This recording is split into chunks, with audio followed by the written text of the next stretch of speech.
ಎಲ್ಲರಿಗೂ ನಮಸ್ಕಾರ ರೀ. ರಿಯಾಸ್ ಕಿಚನ್ಗೆ ಸ್ವಾಗತ. ಇವತ್ತು ನೀವು ನೋಡ್ತಾ ಇದ್ದಿರ್ಬೋದು ರೀ, ಇಲ್ಲಿ ನಾನು ಒಂದು ಬೌಲ್ನಷ್ಟು ಅಲಸಂದೆ ಕಾಳನ್ನು ಇದು ಒಂದು 4 ಕವರು ನೀರಲ್ಲಿ ನೆನೆಸಿ ಇಟ್ಕೊಂಡಿದ್ದೀನಿ ರೀ. ಈ ಥರನೇ ಅಂದರೆ ರಾತ್ರಿ ನೆನೆಸಿದ್ರೂ ಆಗುತ್ತೆ. ನಾನು ಒಂದು 4 ತಾಸು ಅಷ್ಟೇ ನೆನೆಸಿಟ್ಟಿದ್ದೇನೆ. ಇಲ್ಲಿ ಒಂದು 2 ಕಟ್ಟು ಹಸಿ ಈರುಳ್ಳಿ ತೊಗೊಂಡಿದ್ದೀನಿ ರೀ.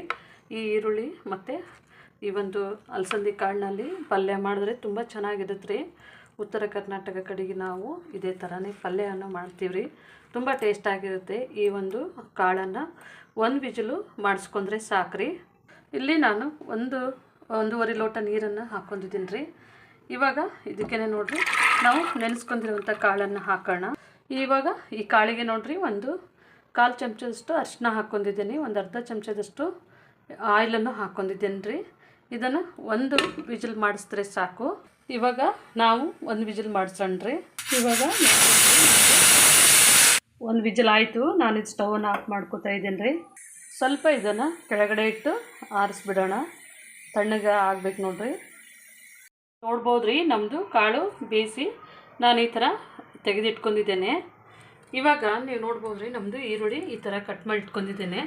ಅಂದರೆ ಇದು 2 ಥರ ಕಟ್ ಮಾಡ್ಕೊಂಡಿದ್ದೇನೆ. ಇದು ಮುಂದ್ಗಡೆ ಸ್ವಲ್ಪ ದಪ್ಪ ಗಡ್ಡೆ ಇರ್ತದೆ ನೋಡಿರಿ, ಇದನ್ನು ಈ ಥರ ಸಪ್ರೇಟ್ ಮಾಡ್ಕೊಂಡಿದ್ದೇನೆ.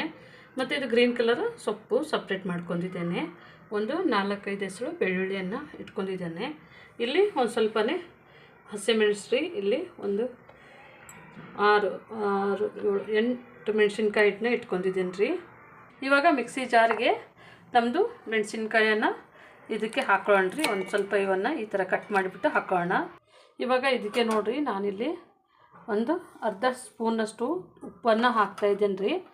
ಅಂದರೆ ಇದು ಸ್ವಲ್ಪ ಕಪ್ಪಗೆ ಬರುತ್ತೆ, ಹಾಗಾಗಿ ಇದನ್ನು ತರಿಯಾಗಿ ನಾವು ಮಿಕ್ಸಿ ಮಾಡ್ಕೋಬೇಕಾಗತ್ತೆ ರೀ. ಇವಾಗ ನೋಡ್ಬೋದು ರೀ, ನಮ್ಮದು ತರಿಯಾಗಿ ನಾನು ಈ ಥರ ಮಾಡ್ಕೊಂಡಿದ್ದೇನೆ. ಇವಾಗ ನಾನಿಲ್ಲಿ ಒಂದು ಬಾಣಲೆಯನ್ನು ಇಟ್ಕೊಂಡಿದ್ದೇನೆ ರೀ. ಸ್ವಲ್ಪ ಬಾಣಲೆ ಬಿಸಿ ಆದಾಗೇ ಈ ಒಂದು 2 ಟೇಬಲ್ ಸ್ಪೂನಷ್ಟು ಆಯಿಲನ್ನು ಹಾಕ್ತಾಯಿದ್ದೀನಿ ರೀ. ಇದು ತುಂಬ ಟೇಸ್ಟ್ ಇರುತ್ತೆ ಕಾಳು. ನೀವು ಯಾವ ಕಾಳಾದ್ರೂ ಹಾಕ್ಕೋಬೋದು ರೀ. ಹೆಸರು ಕಾಳಾದ್ರೂ ಹಾಕ್ಕೋಬೋದು, ಇದು ಮಡಿಕೆ ಕಾಳಾದ್ರೂ ಹಾಕ್ಕೋಬೋದು ರೀ.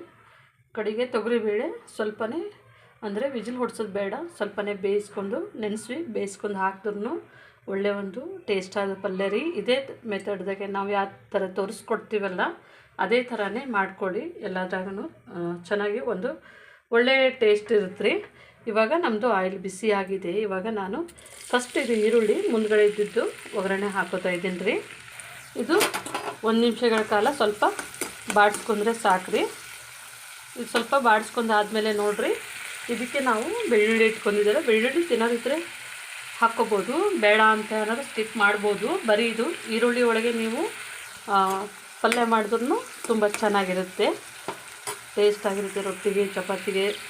ಪ್ಲೀಸ್ ನಮ್ಮ ಚಾನಲ್ ಎಲ್ಲರೂ ಸಬ್ಸ್ಕ್ರೈಬ್ ಮಾಡಿರಿ. ಪ್ಲೀಸ್ ನಮ್ಮ ವಿಡಿಯೋ ನೋಡ್ತೀರಿ ಆದರೆ ಸಬ್ಸ್ಕ್ರೈಬ್ ಮಾಡೋದಿಲ್ಲ. ಯಾರು ವಿಡಿಯೋ ನೋಡ್ತೀರಿ ಪ್ಲೀಸ್ ನಮಗೆ ಸಬ್ಸ್ಕ್ರೈಬ್ ಮಾಡಿ. ಇದು ನಾನು ರಿಕ್ವೆಸ್ಟ್ ಮಾಡ್ಕೊತಾ ಇರೋದು ನಿಮ್ಮೆಲ್ಲರಲ್ಲಿ. ಇವಾಗ ಇದಕ್ಕೇ ಒಂಚೂರು ಅರಿಶಿನವನ್ನು ಹಾಕೊಳ್ಳ್ರಿ. ಸ್ವಲ್ಪನೇ ನಾವು ಅರಿಶಿನವನ್ನು ಹಾಕಿದ್ಮೇಲೆ ಸ್ವಲ್ಪ ಮಿಕ್ಸ್ ಮಾಡೋಣ. ಇವಾಗ ಇದಕ್ಕೆ ನೋಡಿರಿ, ನಾವು ಇಟ್ಕೊಂಡಿರುವಂತಹ ಸೊಪ್ಪನ್ನು ಸೇರಿಸೋಣ. ನಾವು ಇಟ್ಕೊಂಡಿರುವಂಥ ಸೊಪ್ಪನ್ನು ಹಾಕ್ಕೊಂಡಿದ್ದೇವೆ ರೀ. ಇವಾಗ ಇದನ್ನು ಸಹ ಇದರೊಟ್ಟಿಗೆ ಸ್ವಲ್ಪನೇ ಫ್ರೈ ಮಾಡ್ಕೊಳ್ಳೋಣ ರೀ. ಇದು 1 ನಿಮಿಷಗಳ ಕಾಲ ಸ್ವಲ್ಪ ಇದರೊಳಗೆ ನಾವು ಫ್ರೈ ಮಾಡ್ಕೊಳ್ಳೋಣ. ಇವಾಗ ನಿಮಗೆ 1 ನಿಮಿಷ ಆಗಿದೆ. ನಾವು ಹಸಿಮೆಣ್ಸಿನ್ಕಾಯಿ ಪೇಸ್ಟ್ ಮಾಡ್ಕೊಂಡಿದ್ದು ನೋಡಿರಿ, ಅದನ್ನು ಹಾಕೋತಾ ಇದ್ದೀನಿ. ಇವಾಗ ನಮ್ಮದು ಹಸಿಮೆಣ್ಸಿನ್ಕಾಯಿ ಪೇಸ್ಟ್ ಹಾಕೊಂಡಾಗೆ ನೋಡಿರಿ, ಇದನ್ನು ಚೆನ್ನಾಗಿ ನಾವು ಮಿಕ್ಸ್ ಮಾಡೋಣ. ಇದರೊಟ್ಟಿಗೆ ಎಲ್ಲನೂ ಸ್ವಲ್ಪ ಹೊಂದ್ಕೋಬೇಕು ರೀ. ಇದನ್ನು ಒಂಚೂರು ಹಸಿಮೆಣ್ಸಿನ್ಕಾಯಿ ನಮ್ಮದು ಬೇಯಬೇಕು ನೋಡಿರಿ, ಹಾಗಾಗಿ ಸ್ಲೋ ಫ್ಲೇಮ್ನಲ್ಲೇ ನಾವು 1-2 ನಿಮಿಷ ಇದೇ ಥರನೇ ಫ್ರೈ ಮಾಡೋಣ. ಇವಾಗ 2 ನಿಮಿಷ ಆಗಿದೆ, ನಮ್ಮ ಸೊಪ್ಪು ಸ್ವಲ್ಪ ಬೆಂದಿದೆ ರೀ. ಇವಾಗ ನಾವು ಬೇಯಿಸ್ಕೊಂಡಿರುವಂಥ ಕಾಳನ್ನು ಹಾಕ್ಕೊಂಡಿದ್ದೇವೆ. ಇವಾಗ ಇದನ್ನು ಚೆನ್ನಾಗಿ ಮಿಕ್ಸ್ ಮಾಡೋಣ ರೀ. ನಮ್ಮದು ಸೊಪ್ಪು ಮತ್ತು ಕಾಳು ಚೆನ್ನಾಗಿ ಸ್ವಲ್ಪ ಇದು ನೀರಿನ ಅಂಶ ಎಲ್ಲ ಕಡಿಮೆ ಆಗಬೇಕು ರೀ. ನಾವು ಇದನ್ನು ಪೂರ್ತಿ ಡ್ರೈ ಮಾಡಬೇಕಾಗುತ್ತೆ, ನೀರಿರಬಾರ್ದು. ಸ್ವಲ್ಪ ನಮ್ಮದು ಉಪ್ಪು ಕಡಿಮೆ ಅನ್ನಿಸ್ತಾ ಇದೆ ರೀ. ಒಂಚೂರು ಇನ್ನೊಂದು ಸ್ವಲ್ಪ ಒಂದು 1/4 ಚಮಚದಷ್ಟು ಉಪ್ಪನ್ನು ಸೇರಿಸ್ಕೊಂಡಿದ್ದೇನೆ. ಈ ಒಂದು ನೀರನ್ನು ಚೆನ್ನಾಗಿ ಬೆಂದರೆ ಸಾಕ್ರಿ, ನಮ್ಮದು ಪಲ್ಯ ರೆಡಿ ಆಗುತ್ತೆ. ಇವಾಗ ನಾನು ಮುಚ್ಚಳವನ್ನು ಮುಚ್ಚಿ ಒಂದು 3 ನಿಮಿಷಗಳ ಕಾಲ ಬೇಯಿಸ್ತಾ ಇದ್ದೀನಿ ರೀ. ಅಂದರೆ ಇದು ನೀರು ಕಡಿಮೆ ಆಗಿದೆ, ಇದು ಆರಿದ ಮೇಲೆ ಗಟ್ಟಿಗೆ ಆಗುತ್ತೆ ರೀ. ನಮ್ಮದು ಇವಾಗ ಪಲ್ಯ ರೆಡಿ ಆಗಿದೆ. ನಾನೀಗ ಸ್ಟವನ್ನು ಆಫ್ ಮಾಡ್ಕೋತಾ ಇದ್ದೇನೆ. ಇವಾಗ ನೋಡ್ಬೋದು ರೀ, ನಮ್ಮದು ಸೊಪ್ಪಿನ ಪಲ್ಯ ರೆಡಿ ಆಗಿದೆ. ಈರುಳ್ಳಿ ಸೊಪ್ಪಿನ ಪಲ್ಯ ತುಂಬ ಚೆನ್ನಾಗಿರುತ್ತೆ. ನೀವು ಮನೆಯಲ್ಲಿ ಒಂದು ಸತಿ ಟ್ರೈ ಮಾಡಿ ನೋಡಿ. ನಮ್ಮ ಚಾನಲ್ ಸಬ್ಸ್ಕ್ರೈಬ್ ಮಾಡಿ, ಲೈಕ್ ಮಾಡಿ, ಶೇರ್ ಮಾಡಿ. ನಮ್ಮ ವಿಡಿಯೋನ ನೋಡಿದ್ದಕ್ಕಾಗಿ ಧನ್ಯವಾದಗಳು.